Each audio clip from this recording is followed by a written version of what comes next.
Olá, seja muito bem-vindo. Eu sou a Sandra Arnel e esse é o canal de psicografias e relatos espirituais. Gratidão pela sua companhia e inscrição no canal. Se o conteúdo lhe agrada, comente, compartilhe e deixe o seu gostei. Ajude-me a levar conforto e conhecimento do mundo espiritual a outras pessoas. Divulgar o espiritismo também é um ato de amor ao próximo. Do livro Relatos de Esperança, psicografado pelo médium Júlio Carvalho, Relato do Espírito de Raul Vieira de Assis. Era o ano de 1977. Um bar no meio de uma rua, quase deserta. E eu, ali sentado numa mesa de madeira, talhada à mão, com um copo de aguardente. Havia mais pessoas presentes. Uns 2 homens à minha direita, também sentados e se divertindo com algum assunto, pois riam sem parar. E no balcão improvisado estava o dono do bar e mais 3 pessoas, uma mulher e 2 rapazes, bem jovens, que falavam de assuntos em gestos de descontração. Nenhum daqueles rostos era conhecido por mim. Na verdade, eu nunca havia ido àquele bar minúsculo, que era até longe de minha residência. O fato era que eu voltava para casa depois de uma noite frustrante e, por algum motivo, entrei naquela rua que não tinha costume de passar.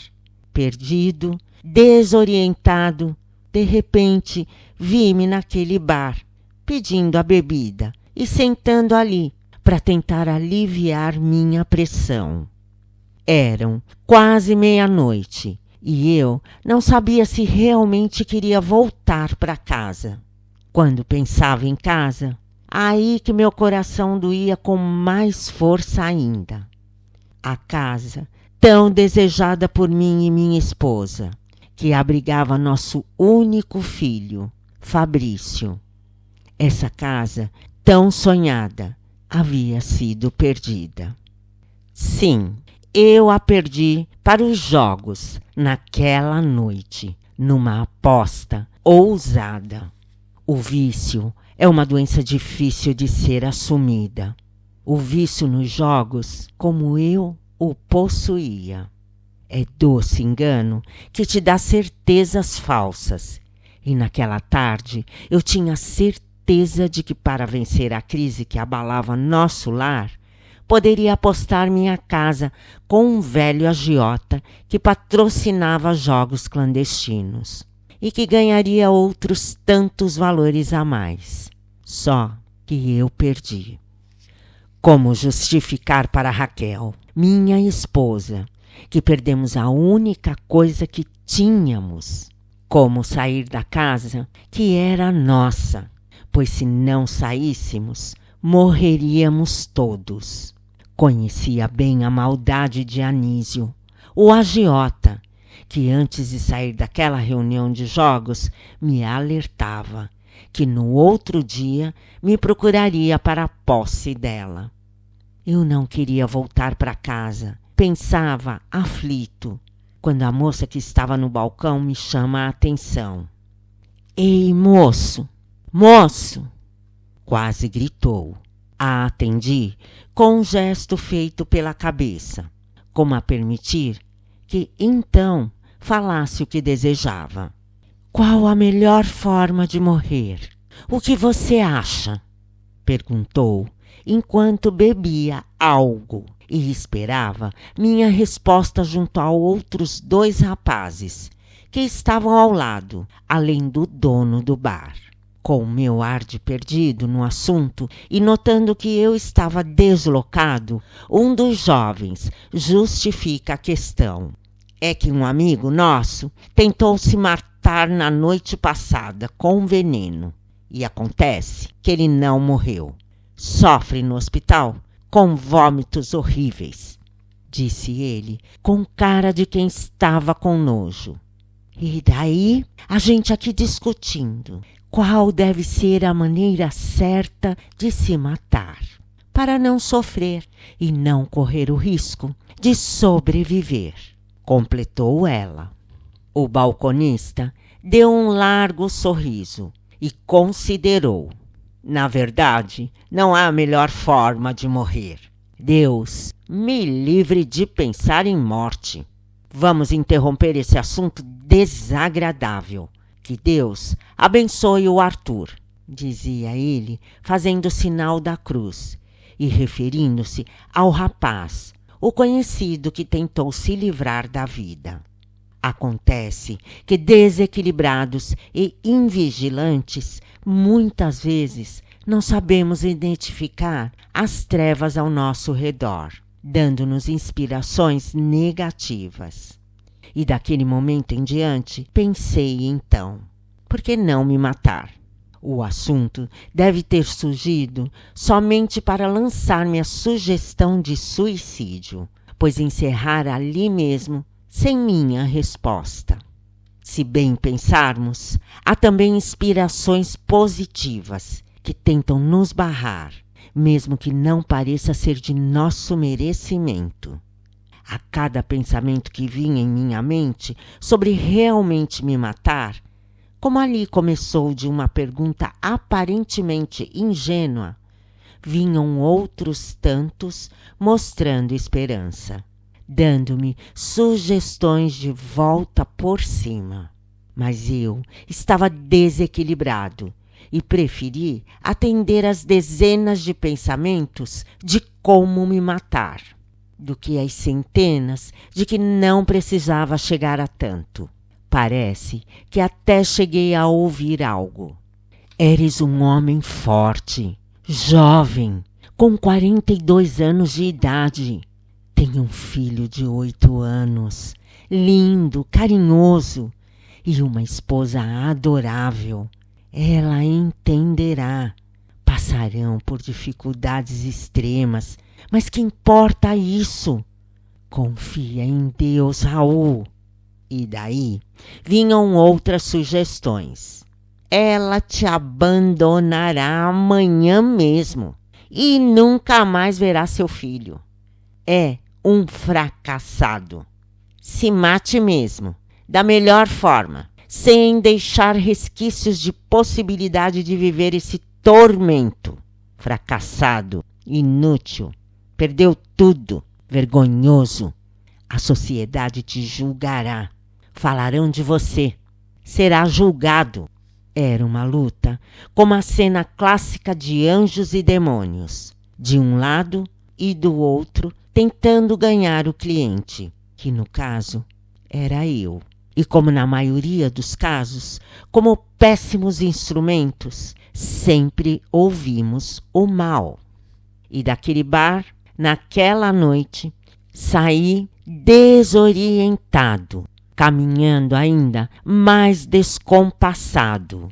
Não pela bebida, pois ingeri apenas uma quantidade mínima de álcool, mas pela dor e desespero.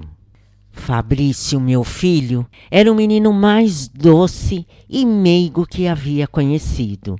Sempre me esperava na chegada do serviço de carpintaria, com desenhos e com gestos carinhosos que só um pai pode entender.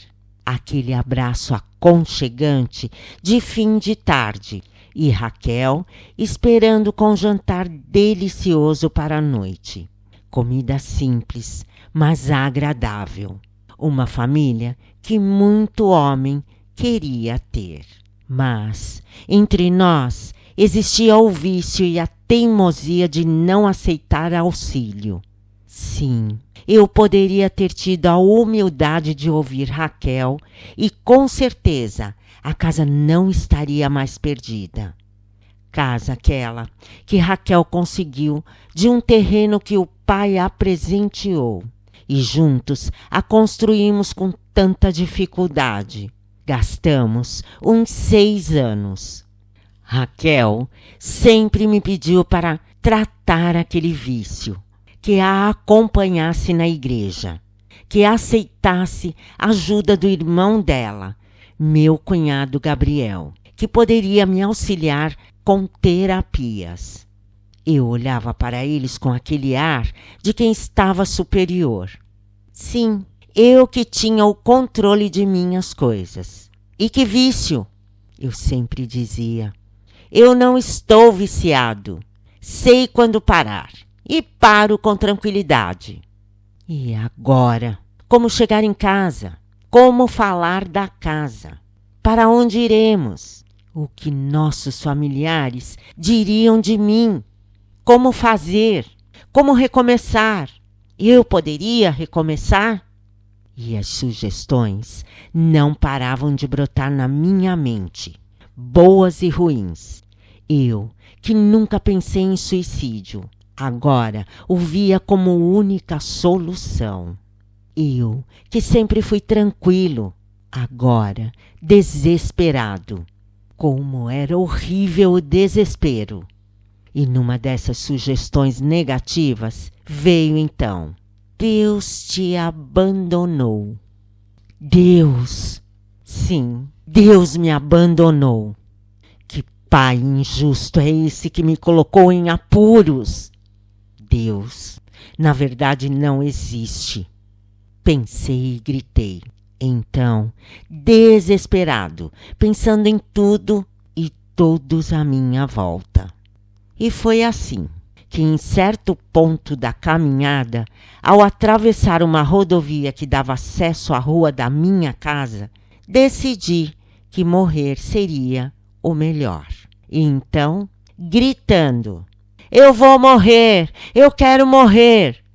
Adiantei os passos e entrei na frente de um caminhão que passava numa velocidade que eu sabia que não me deixaria como o amigo da moça do bar. Então veio o caminhão, a buzina estridente, a batida no meu corpo frágil, a dor e a descoberta de que não existe morte. Como falar da escuridão que surge depois do suicídio? Diante do que passamos, vemos que a solução que tentamos encontrar com a morte, na verdade, é o início de novos problemas graves e perturbantes. Sim, perturbação é o que se pode dizer de melhor. E não sei como definir ou expressar esse tormento naquele instante em que meus restos mortais eram expostos à curiosidade de alguns poucos transentes. Entre eles, 3 testemunhas que ouviram meus gritos com nitidez, alegando querer a morte, e que deram então o relato aos 2 policiais confusos que chegaram ali depois de um tempo.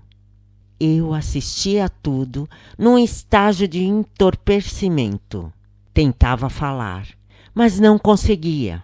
Tentava tocar as pessoas, em vão. E me assustava com sombras que surgiam da noite escura em contorno de monstros que vinham ao encontro do corpo, tal como urubus na carcaça de um animal. Eu queria dizer que não morri, mas eu mesmo via meu corpo ali, em cena de verdadeiro horror, e nada podia fazer. Sim, eu estava vivo, meu corpo que morrera. E por isso saí correndo, atormentado, sem nada poder dizer, sem nada poder fazer, a não ser ficar apavorado com a descoberta de novas torturas, pois vozes surgiam zombando de mim. Gritos estridentes de zombaria, cutucões e gargalhadas. E então eu corri muito, sem nada enxergar à minha frente, senão escuridão, até que parecia cair em um poço sem fundo. Caía e caía. Mas isso não mudava a confusão mental de ouvir vozes misturadas com risadas e ameaças. Parecia preso a verdadeiro pesadelo, e assim foi por muito tempo. Desconhecia a contagem dos dias e horas, o sofrimento era a única coisa que acontecia. Lembro-me bem que caminhava por lamaçal. Em outro momento, deparava-me com vales de pedras pontiagudas e mãos asquerosas que me puxavam, fazendo cair e ser arrastado. A fome me dilacerava como se possuísse estômago. A sede me torturava e os processos alérgicos me atacavam, assim como na terra, mas com um cheiro fétido e com a variação de frio e calor. Vozes iam e vinham, assim como os cutucões.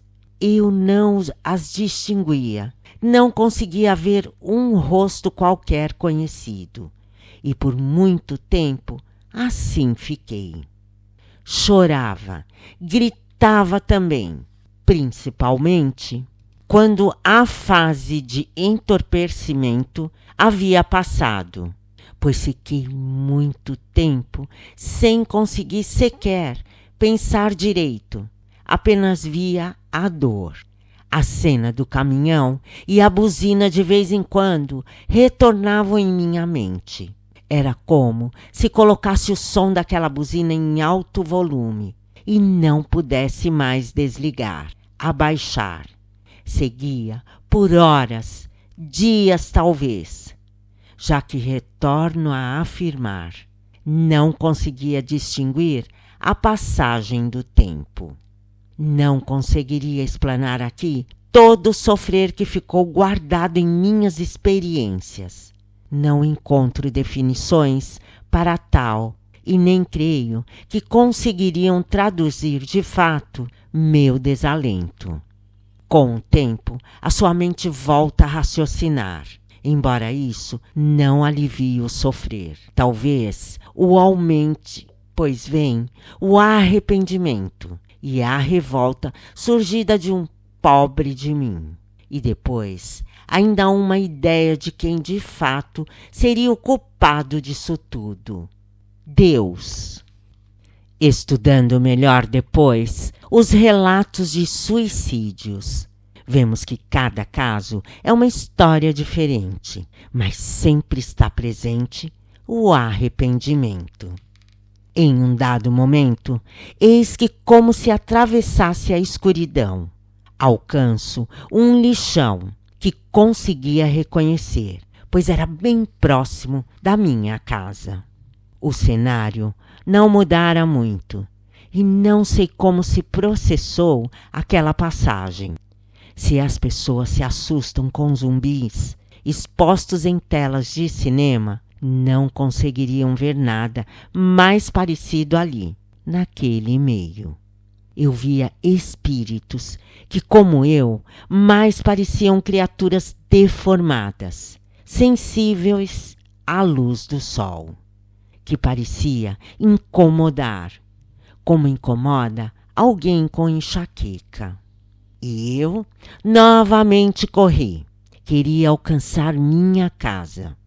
Quem sabe, tudo não passava de pesadelo, e eu estava vivo, sim, vivo na carne. Quando tomei a rua de minha casa, pensei no acontecimento anterior, minha atitude de se jogar na frente do caminhão, e lembrei-me que Anísio, a quem devia, poderia já ter tomado a casa de minha família, e por isso parecia diminuir os passos, frustrado. Não que alguma alegria tenha me tomado, e não havia sensação de bem-estar, mas sim de desconforto. Era porque eu queria vê-los. Sim, Fabrício e Raquel. Eu os queria. A porta ainda continuava idêntica, mas a casa havia ganhado reforma visível. Algumas flores na frente dela, naquele bairro pobre, enfeitavam a casa, com muros em ruínas, que inutilmente a protegia. Então, gritei pelo nome de Fabrício e entrei sem nenhuma dificuldade ali. Fabrício! Fabrício! Eis minha surpresa. Fabrício estava no sofá e não era mais aquele Fabrício meu. Havia crescido com os mesmos traços, o que não me colocou dúvida quanto a ser ele. Então, tentei abraçá-lo, inutilmente. Foi quando, de repente, surge uma voz que chega à sala. Fabrício, está na hora, meu filho.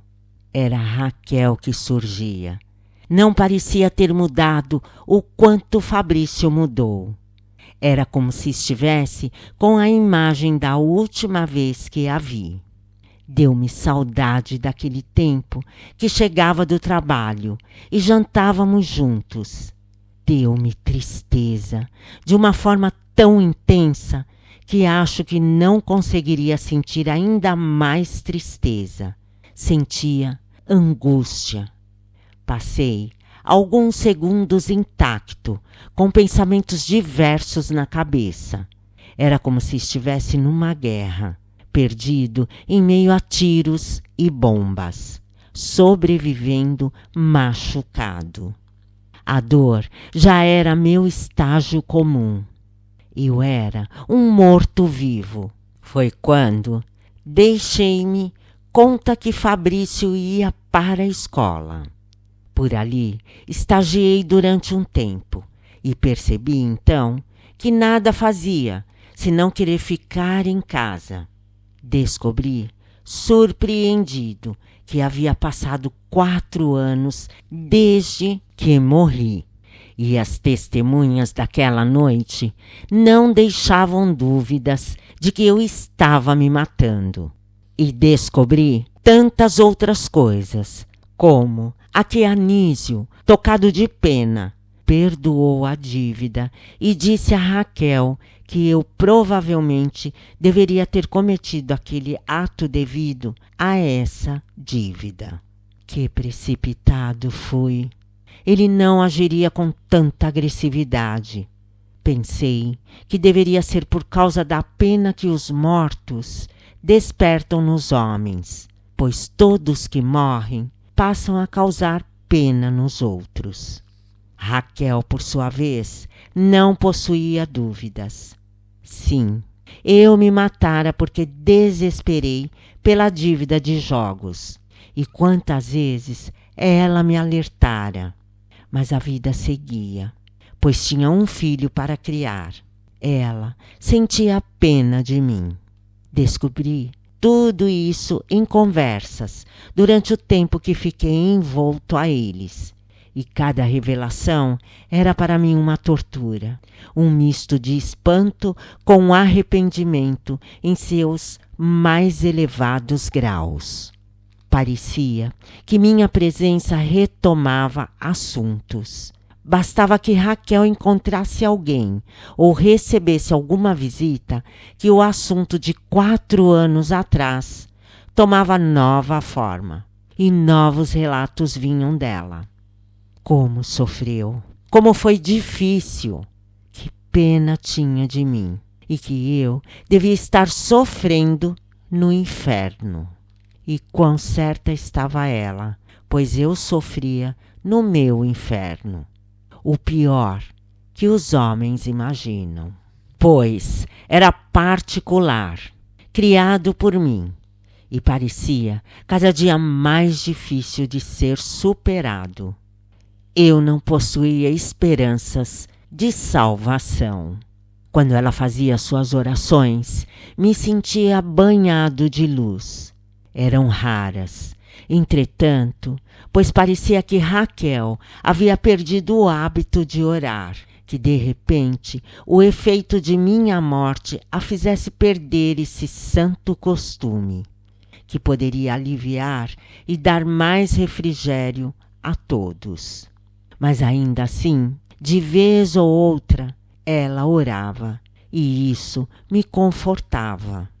O problema não era Raquel. A questão principal que me feria se tratava de Fabrício, que passou a crescer enquanto eu sofria com idas e vindas no lar, que fora meu, pois nem sempre a sintonia dali me permitia a presença, sempre era arrastado por vultos negros que me levavam de volta a vales sombrios. Mas eu conseguia, vez ou outra, estagiar novamente por ali. Fabrício, ao mesmo tempo que crescia e formava sua mentalidade, passou a me desprezar. Dizia sentir raiva de mim.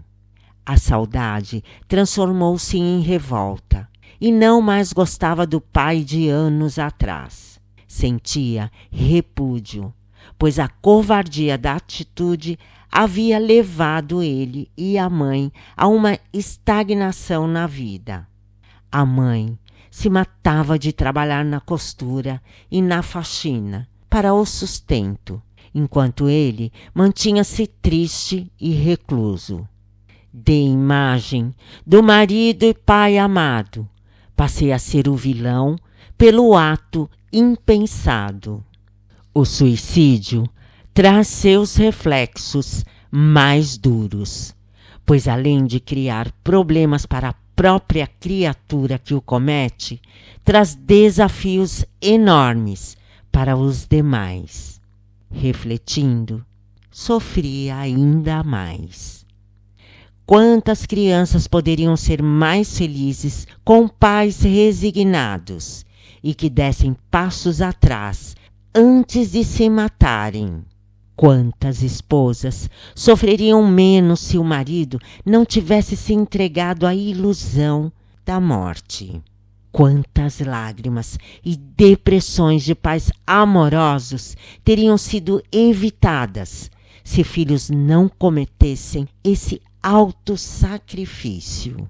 Que custaria tentar mais uma ou 1000 vezes, mas nunca optar pelo suicídio? Que esforço, com amor, não poderia superar qualquer dificuldade? Por que pensamos ser o fim, quando na verdade no outro dia, ou nos dias que virão, estará o auxílio a vir nos acudir de apuros e desesperos? Se ali estivesse, estaria vendo meu filho crescer saudável, sem aquela face descorada de tanta carência e falta de proteção. Raquel, por sua vez, teria mais tempo, mais qualidade de vida, porém se entregava à exaustiva jornada de trabalho para conseguir manter o lar. Sei que minha presença ali, então, começava a trazer mais danos a mim e a eles. Em uma noite tão escura quanto aquela que me joguei à frente do caminhão, saí caminhando pelas ruas, em lágrimas de desespero. Desespero que já se arrastava por anos, sem nenhum segundo de paz. E foi que de joelhos caí e passei a verificar que eu era o dono da minha própria sentença e que me arrastava pelas sombras. Então chorei, como nunca havia chorado, pedindo clemência a Deus, que antes o culpava pela minha má sorte, mas que me socorresse. E depois de instantes de profunda reflexão, eis que vejo 3 figuras de luz à minha frente, e como Fabrício, um dia criança, que repousava em meus braços, assim o fiz, buscando amparo. Quando uma voz suave disse-me antes de adormecer profundamente: repouse em paz, Deus te abençoe. Era o ano de 1995 e entrava eu por uma porta larga, toda decorada, quando notei com lágrima nos olhos, que Fabrício, de terno e gravata, era acompanhado por Raquel, sorridente e elegante. Ao meu lado, meu avô Antônio, responsável pelo meu resgate espiritual e direcionamento no além. Olhe, Raul, Fabrício, enfim casando. Quanta alegria nesse enlace matrimonial, onde almas se unem para a construção de um lar, ninho de bênçãos e oportunidades sagradas. Eu não podia falar, apenas chorava silencioso, dessa vez de alegria, após o socorro ter me alcançado anos antes. Confesso que ainda não me sentia completamente recuperado dos traumas do suicídio. Isso leva um tempo desconhecido, mas equilibrava-me com tantas oportunidades de aprendizado que tinha no plano espiritual. Raquel logo foi amparada com segundo esposo dedicado, e Fabrício, então, pôde conhecer um novo pai e amigo, esse novo companheiro de Raquel, que assim se colocava com notável elevação moral. O equilíbrio de um lar marcado pela tragédia ganhou novamente lugar e a vida seguiu. O esforço moral de Raquel em não desistir também foi um mérito para as bênçãos novas. E quanto à revolta de Fabrício, com um novo amigo no lar, cicatrizavam-se as feridas. Fabrício cresceu saudável, encontrou no estudo de psicologia um novo caminho. Queria ele curar as pessoas de males como o meu, antes que fizessem o que eu havia feito. E por estudos diversos ganhou o espiritismo. Conheceu, então, o assunto, obsessão, e aprofundou-se no tema, compreendendo que, ao invés de raiva, deveria ele se compadecer de meu espírito. Fabrício me perdoou por dentro, e durante todo o tempo, desde o conhecimento da doutrina consoladora, não havia ficado um dia sem pensar em mim, em verdadeira prece de amor. A vida se reajustou e naquela noite eu o via casar, sorridente. Vamos, Raul, aproxime-se dele. Despertava de meus pensamentos o amado avô, e assim o fiz. Aproximei-me e o beijei na face como se pudesse me sentir. Fabrício automaticamente lembrou-se de quando eu chegava à tarde, dos desenhos, da vida difícil que foi, de tudo, em um flash de memórias, e pensou: meu pai deve estar aqui. Pai, eu te amo. E com lágrima nos olhos, por ver ele se casando, fui até Raquel.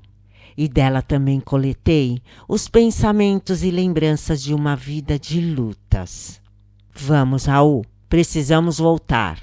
Hoje ainda estará com Nélio, o instrutor que havia falado contigo, dizia meu avô Antônio. Eu sorri satisfeito e saí ainda vendo minha família ali. Depois de tanto tempo, uma imagem de alegria, indo ao encontro do instrutor que haveria de me guiar em novos trajetos. É que dali a algum tempo eu retornaria e seria filho de meu filho. Retornará com o corpo incapacitado pelos reflexos do suicídio. Não caminhará e não conseguirá, durante toda a sua experiência, nem ao menos falar, mas será a esperança que um dia tirou de seu próprio lar. Por ali ficará, durante 10 anos, e retornará para a pátria espiritual, deixando um rastro de amor no lar dos seus amados familiares, que aceitaram a sua volta. Raul, embora os reflexos do suicídio sejam tristes aos seus entes amados, ainda mais porque quem o comete, existe, além deles, o amparo de amor que vem de Deus, que jamais desampara e permite repararmos faltas com o trabalho. Vamos, a esperança sempre sobreviverá.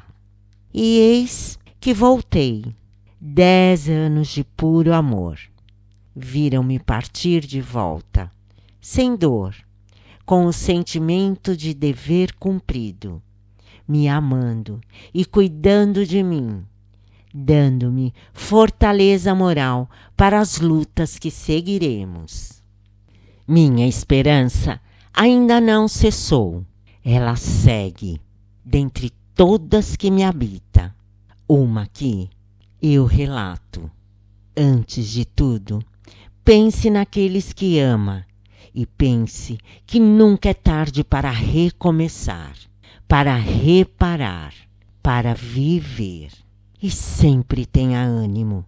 Não te faltará luz, que poderás buscá-la no Cristo, pois só Jesus, aplicado em nossa vida, é capaz de nos iluminar. Somente quando o compreendi e o aceitei, é que o barulho da buzina de 1977 e todos os reflexos daquele ato foram superados por reflexos de esperança. Raul Vieira de Assis.